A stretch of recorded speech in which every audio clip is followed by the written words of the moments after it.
First, we have Carter Cleveland. And by the way, we are instructed to remember this name in a recent Forbes magazine article and in an art info piece entitled The 30 and Under Crowd, the art world's most influential young figures of 2012. Carter was also cited this year in Business Insider's 25 and Under Meet the Rising Stars in New York Tech. All this as founder and CEO of Artsy, a free platform where users can discover, research, and collect art with the mission to make all of the world's art accessible to anyone with an internet connection. Artsy is powered by the Art Genome Project, which creates pathways for discovering art through 1,211 plus characteristics called genes. Through the Art Genome Project, Artsy establishes connections between art historical movements, subject matter, and formal qualities, creating infinite serendipitous opportunities for users to discover and to learn. Long before Carter Cleveland's editorial kudos and sinecures, he was traipsed around New York art galleries at the side of his critic writer father, and then went on to Princeton BSc in computer science shortly after his stints at NASA, City College of New York, and Citigroup. As a researcher and software developer, he launched Artsy, which Carter will tell us about presently. Clearly, he is here at Art Basel and Design Miami, connecting and considering and corralling and perhaps even collecting a little, but why here on the talk stage, Carter? Tell us why and how you design the Artsy experience.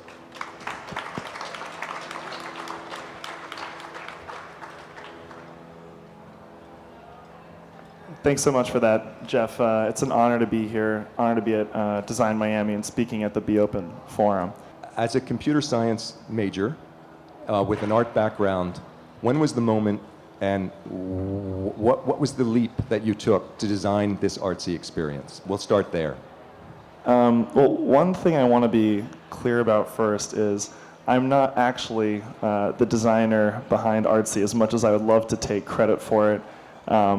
We have an incredible team of very talented designers, and they deserve all the credit for everything you see on Artsy. I think the most I can hope to call myself as a collaborator or maybe a cheerleader. Creator. That's even better. The moment, it was very gradual. It was, shades of gray, never a black and white thing. I was in my college dorm room senior year, and I was just looking online for art, and I assumed that there was a platform where you could access all the world's art. Similar platforms for film and for music had existed for over a decade at that point. So I just kept Googling, and I just thought I was missing it. And as it slowly dawned on me that this didn't exist yet, I thought, oh, well, what a fun opportunity for me to combine my two passions, art and computer science, and to build a platform where you can put all the world's art. And at the time, I thought it was going to be like a 3-month project, just to build a website and then get all the galleries and museums to put their art on it. And what was that time? What year? That was 4 years ago. Okay. So we launched 2 months ago in October. So took a lot longer than I expected, but that's how it started. So as the creator rather than the designer of the software, what was the inspiration? You obviously wanted to deliver some amazing experience to these free users that you were serving. Yeah, I mean, I was very, very lucky in that I got to grow up in cities in London and in New York, to have a father who is an art writer, an art critic, dragging me, kicking and screaming to galleries and museums and really taking the time to explain the art to me. And because of that, I just had this deep love for art from a young age. But for the vast majority of people, it's hard to imagine at Miami right now, but once you step outside of a major city, the amount of access to art and the number of people who, if you ask them, who's your favorite artist, or what's the last show you went to, what's your favorite work, have nothing to say, or it's even worse than that. They almost feel like they're an outsider, like, oh, I'm not cool enough to know about art.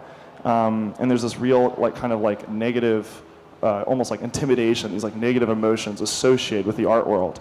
And it was just realizing that that's actually the norm for the vast majority of people. And just wanting everyone to have the same amount of access that I did. We think a lot about music as an inspiration. 100 years ago, music was the way the art world was today. It was really a very small percentage of people actually had access to music, could talk about going to concerts, could talk intelligently about musicians. And it was very much sort of a sign that you were an insider, that you had this sort of special access that other people didn't. Now that music is something that everyone has access to because of the internet, because of the record player, because of the radio, it's not such a big deal. Like you can go to anyone on the street, anywhere in the world, and say, who's your favorite musician? What's the last concert you went to? People have a passionate answer. So we just want art to become just as ubiquitous a part of our culture as music is today. So they're going to say Mark Rothko or Francis Bacon with a lot of passion. And Absolutely. As you said, you're rescuing people from some of the negative emotions they might have around art because they might feel a little deprived. Have you heard back from any of these people that you've reached in the hinterlands to give us an idea of what effect you're having? Oh, absolutely. Absolutely. I mean, people really vote with their time. The average user spends over 12 minutes on the site per session. So even for someone who hits the site and hits the back button, that means there's someone else who spent at least 24 minutes. So people get really engaged, they get really sucked in, like even people who've never had experience with art before. My experience coming to Design Miami, we worked with Design Miami to represent them online, and I hope some of you had a chance to check it out. But for me, coming to the fair, after having been able to research and see things online and have certain pieces that I had read about, I just felt so much more confident going into a gallery, asking them questions about specific pieces and about the artist because I've taken the time to research the works, and that just makes for a far more kind of natural, comfortable conversation. So even for someone like me who's taken a lot of art history, spent a lot of time in the art world, I still get that intimidation when I walk in somewhere where I'm not familiar with the work. Being able to experience it online beforehand and do my research makes me more excited and more comfortable. So there's both that kind of anecdotal evidence as well as just the numbers kind of speak for themselves on our site. And this week, the experience of having Design Miami posted on the site, what kind of feedback are you getting from people who are floating around but also possibly contacting you from outside of Miami? So far, anecdotally, it's been really, really good. A lot of people had a similar reaction where they'll go into a booth ready to talk about something that they're already interested in. We've gotten really great feedback from the galleries. So this is how you can access Design Miami on Artsy. And we also have the ability for people to write about work. So we've had interesting curators and collectors talking about what are their favorite works at the fair and starting to produce that content on Artsy. So it's another way for people to engage with the art. So here are more examples of people writing about the art at the fair. And could you tell us a little bit more about the Art Genome project and the design of all this synthesis behind it? Absolutely. So the Art Genome project was inspired by Pandora. So for every artwork and artist on Artsy, we have a team of art historians who researches the artist and assigns different genes to it.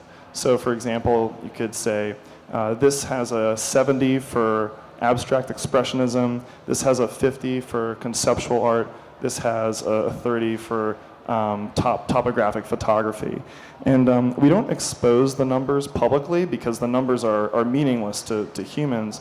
But what the numbers do is they allow us to determine which works are most likely to be related to each other. So if we go back to here, you see this Robert Frank, and below it's picking out other artworks and artists that you might be interested in if you're interested in Robert Frank. And the genes that it's usually using to connect them are examples include photojournalism, Americana, scenes of everyday life, black and white photography, documentary photography. So you get a sense for kind of how we're adding this layer of metadata and how it's being used to make connections between artworks and artists. And it's not supposed to be dogmatic so much as just a way for people to, here, if you're interested in this, here are more things to click on, that's the reason why people spend so much time on the site, is there's always more avenues for discovery and exploration. And you say not dogmatic, but there is a degree of subjectivity to how you connect things. Is that coming from a team? Is that you figuring out the different genes and how they're interacting? Yeah, so one of the things we have to do, which is actually a design exercise in itself, is go through all of art history and say, what are sort of the principal components, or what are the axioms of art history? So there are the obvious canonized movements, such as abstract expressionism, pop art, impressionism, etc. But it gets a lot trickier when you get into contemporary art, sort of 1960 to the modern day. It's been one of the most innovative and dynamic periods of art history. So it's a really interesting challenge to go into those 50 years and say, how can we tease out patterns? How can we tease out themes? How can we tease out influences that connect contemporary artists and also connect them back into, like, the cool thing is you might start with a contemporary artist like John Curran, but then end up, being connected to classical artists, old masters, if they have certain sort of visual similarities or certain subject matters. But it's really hard to do, and we're actually, we'll notice two genes are very similar, and a lot of works are getting the same scores in two genes, and we'll see these, we'll draw up these correlation charts.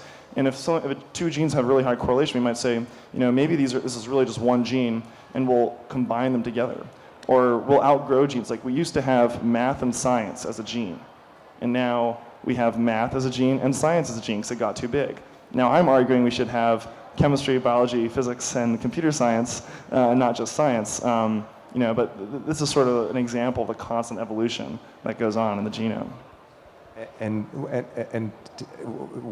what happens with the math and science gene? Is this talk about some artists that come up for that? Oh God, I'm totally blanking. Actually, one of my favorite artists, of course, has the math and science gene.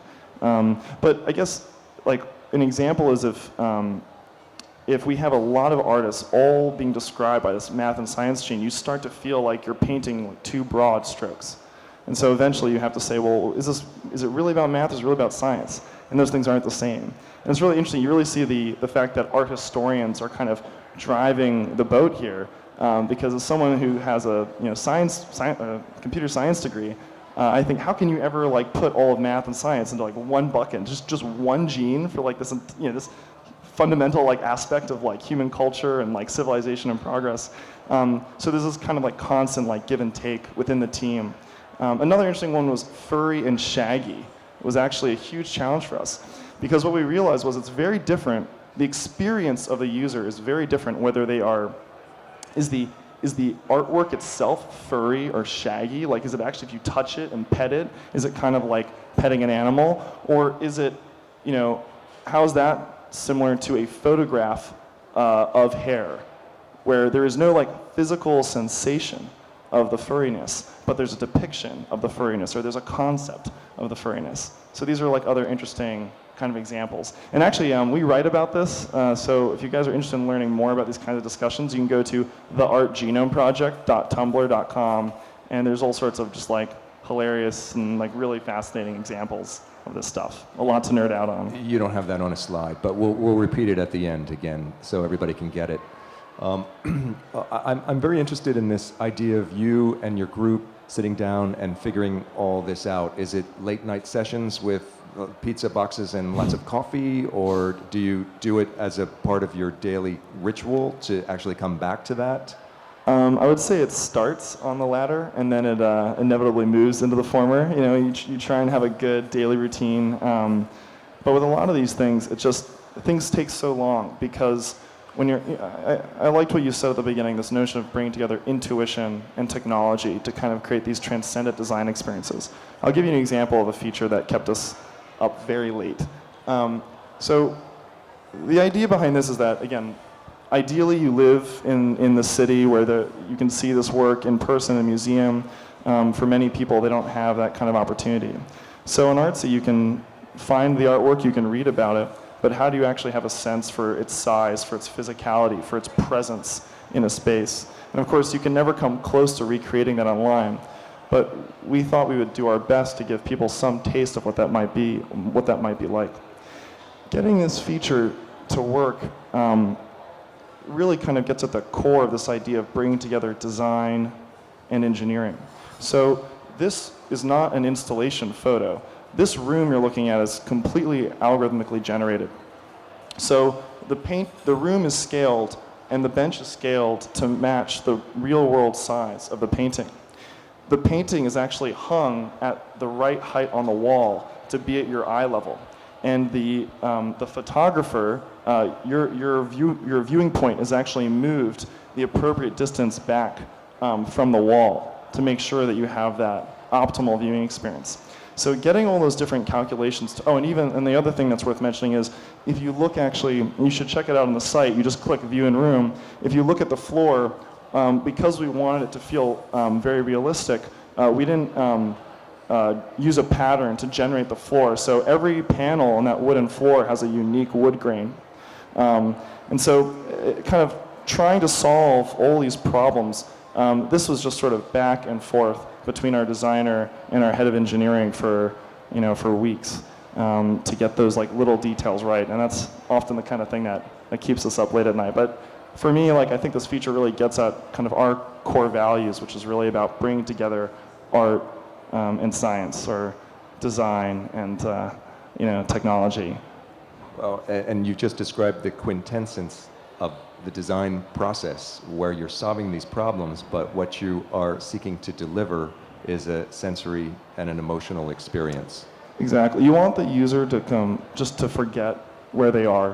When people click that button, I've seen it. It never gets old. There's always this sort of like, when it happens, when the painting just goes, it moves down, it shrinks to the size, and then the room appears, and they just forget that they're on a website. It just feels like it's not being there in person. Can't kid ourselves. It's not as good as being there in person, but it is an experience, and it gets people every time. To make those kinds of transcendent experiences, we believe very strongly that it comes when you have that seamless integration of technology and design.